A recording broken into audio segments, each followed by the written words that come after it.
Сёння ў быццінскім дзіцячым доме 24 выхаванца, у асноўным хлопчыкі.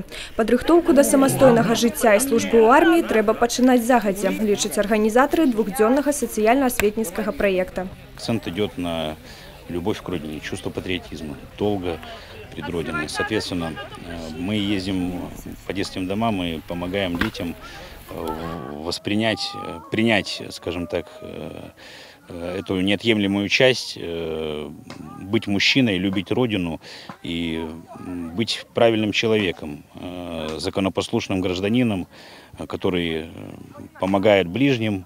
Вот, на своем примере показываем, что физически нужно быть всегда развитым, умственно тоже развиваться.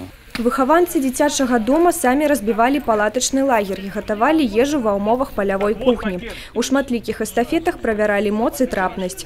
Тут і стральба ў імправізаваным ціры і апрацоўка прыёмаў самаабароны. Шмат эмоцый выклікаў майстар-клас ад рэгбістаў, сярод якіх не толькі майстры спорту, але і некалькі членаў нацыянальнай зборнай. К нам каждый год приезжают волонтеры, они нам готовят очень большую программу интересную. Понравилось стрелять из пневматического пистолета, полевая кухня очень понравилась, пожарные к нам каждый год приезжают. Я очень люблю спорт, и когда приехали спортсмены регби, я очень получил хорошие эмоции.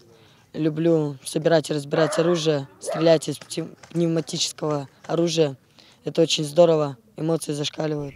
Акрамя спаборніцтваў былі сур'ёзныя размовы з прадстаўнікамі сілавых структур, прафілактычныя бяседы з супрацоўнікамі інспекцыі па справах непаўналетніх. А пра асновы бяспекі і асаблівасці сваёй прафесіі падлеткам расказалі выратавальнікі. Алена Ракуць, Анастасія Кудзіш, Мікалай Руцкі, тэлерадыёкампанія «Брэст».